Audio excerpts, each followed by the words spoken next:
You feel like you're not worthy of your out of these world dreams. You have low self-esteem. But let me tell you something. Self-sabotage is self-hate. And the first thing that I learned that really humbled me is that I'm not really special. You're not confident in your capability of achieving your goals. You don't cope under pressure. You're easily stressed and you allow stress to easily derail you. Hi lovelies, welcome back to my channel. Today I'm going to talk about how to beat self-sabotage, because you are the villain of your own story. You daydream about your dream life, having your dream body, having your dream man, having more money, abundance, but you're constantly pushing people away. You have unhealthy habits, you procrastinate, and you have a fear of execution. But that all ends today, because I'm going to share with you how to finally exit your self-sabotage era, achieve your goals, and receive your blessings. So according to research, your growth, your satisfaction, and your success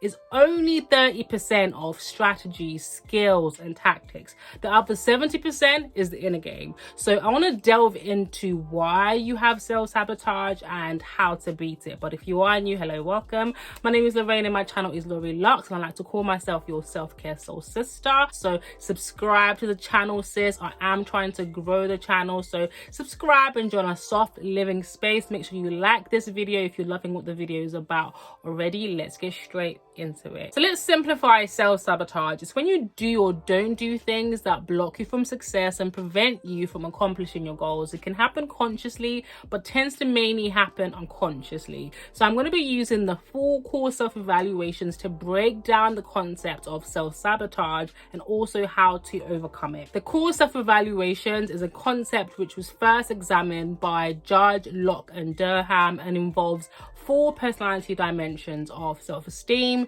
self-efficacy, internal locus of control, and emotional stability. So starting off with self-esteem, where unconsciously you don't feel like you deserve good things. You don't feel worthy of your dreams. And I say unconsciously because outwardly you could be saying that you can't wait to have a life of ease. You can't wait to start that business. You probably even started the planning. You started, but you stopped. You don't have that follow through. I have talked myself out of doing a lot of things by making excuses like, I don't have time. I don't have time to film more than 1 video a week, even though my daughter is now in nursery and I have that additional time. Even though I know that consistency is what's going to help me grow my channel. I also talked myself out of having frequent webinars because I feared rejection. I was scared that no one would sign up or turn up, and even if they did, it wouldn't be a lot of people. So what is the point? The point is I wasn't stepping into my calling. I wasn't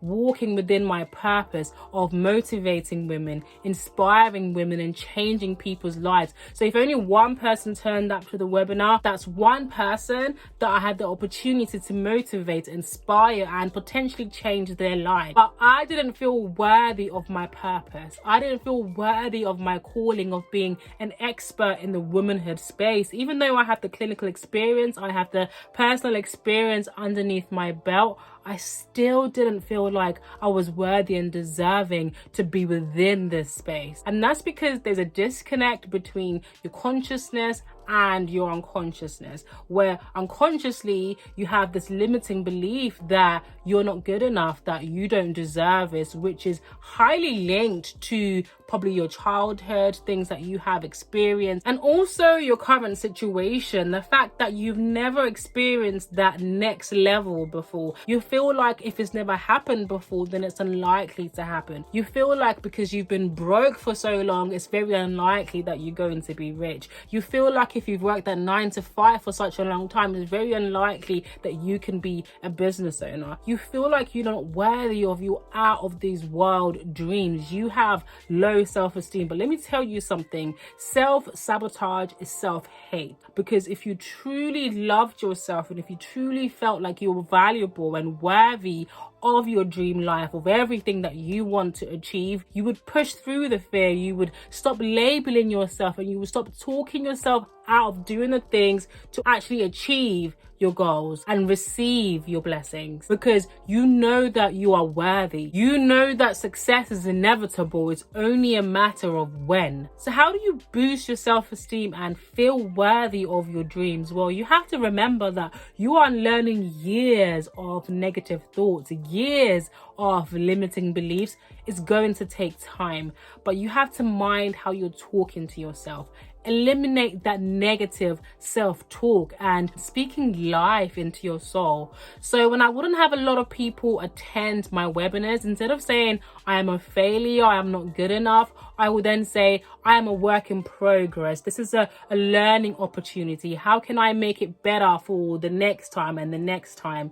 Or if I fell off on my diet or my fasting and I ate on my fasting window, again, instead of saying I'm a failure, what is the point of continuing and then perpetuating that with unhealthy eating habits? Again, I am a work in progress. I was able to do 2 out of 3 days of my fasting. Next week, I will be able to do the 3 days. Being very cautious and intentional about the things that you're saying to yourself and about yourself, because we're very mindful when we're speaking to other people that we don't want to harm their feelings. Even when we're giving them constructive feedback, we make sure that we're framing it in a kind way. And that's what we have to do for ourselves. It's not that we should be coddling ourselves and not being honest with ourselves. It's about being kind to ourselves and being constructive. The next personality dimension is self-efficacy, where you experience imposter syndrome, you give up when things get hard, and you struggle with change. And that's because you're not confident in your capability of achieving your goals. And this is where I talk about working from your dreams instead of to your dreams. So when I identified and became very specific about what my purpose was and what my desires were, I was able to work backwards from that, because now I had a roadmap of how to get there. When I said that I wanted to be an expert in the womanhood space, what did that look like? It looked like having a community of like-minded, high-achieving women in progress, where we would connect not only virtually but also in person, whether that was at an event, a workshop, or a retreat. It looked like me broadening my expertise with speaking engagements, attending summits, or even going on other people's platforms. So once I identified as a whole what it looked like to walk within my purpose and this desire that I have, now I had to walk backwards, because the reality is that that is a long-term goal. How do I break it down into short-term goals? What do I have to do today in order for me to step closer to my purpose, in order for me to step closer into that version of myself? So that's when I started being very intentional about my YouTube.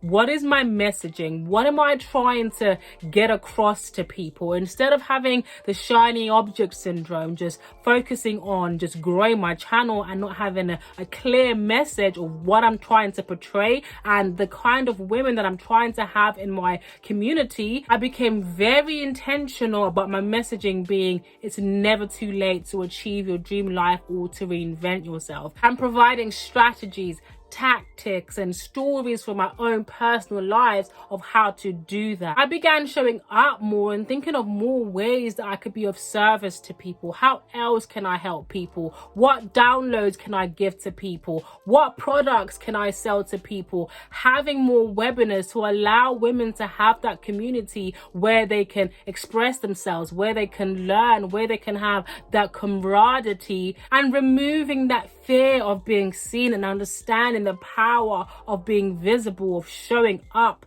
online.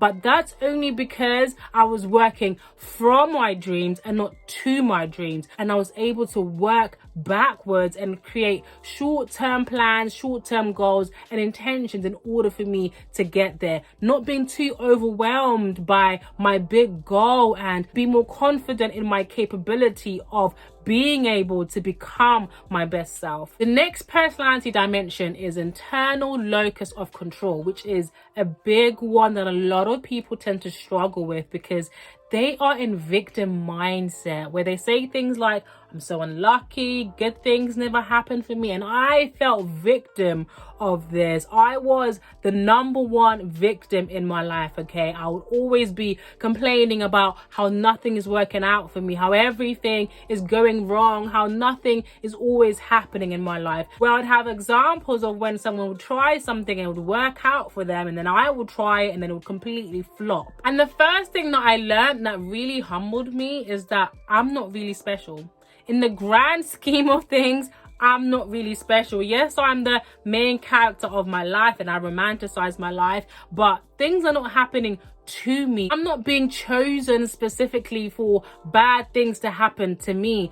Bad things are happening all the time to a lot of people. I had to learn how to separate myself from the situation and look at things objectively and really understand why did something go wrong. I learned to take ownership and accountability of my own actions and to learn from my mistakes. But the most important mindset shift that I had was that there's a reason why I'm in this season. There's a reason why things keep failing and not working out. God has a plan for me that I am not privy to, okay? It doesn't mean that things are not going to work out. It just might not happen the way in which I want it to happen. And that's not excusing myself and not taking accountability and not learning from my mistakes. Yes, that's all very important, and that's something that comes with removing and dropping away from having a victim mindset. But sometimes accepting that there's different seasons in life, okay? Just because you're in a bad situation right now, it doesn't mean that you're unlucky. It doesn't mean that bad things always happen to you. It means that life is like the stock market. It goes up and down. You're going to have up seasons and down seasons, but it's what you do within those seasons that's going to set you up for success so that you can go into your success season even quicker. And this is where the power of words really comes into play again, because I've done a video or a few videos recently of how I felt behind in life and not realizing the power of even saying those words. I am not behind. I am right where I'm supposed to be. I am right where God needs me to be for me to learn what I need to learn, for me to unlearn what I need to learn. So I affirm myself by saying God is in control. What is happening right now is meant to be happening. I only have control over the things that I have control over. I release, surrender, and accept the path that I am in now and the journey that I'm going on. And this is also a form of femininity where you're not constantly just thinking and strategizing, but you're allowing yourself to be led by your intuition. You're allowing yourself to also go with the flow a little bit, having that balance of strategy and intuition, that I'm right where I need to be, but also what can I do to propel myself forward. Until you make the unconscious conscious, it will rule your life and you will call it fate. The next personality dimension is emotional stability, where you don't cope under pressure, you're easily stressed, and you allow stress to easily derail you.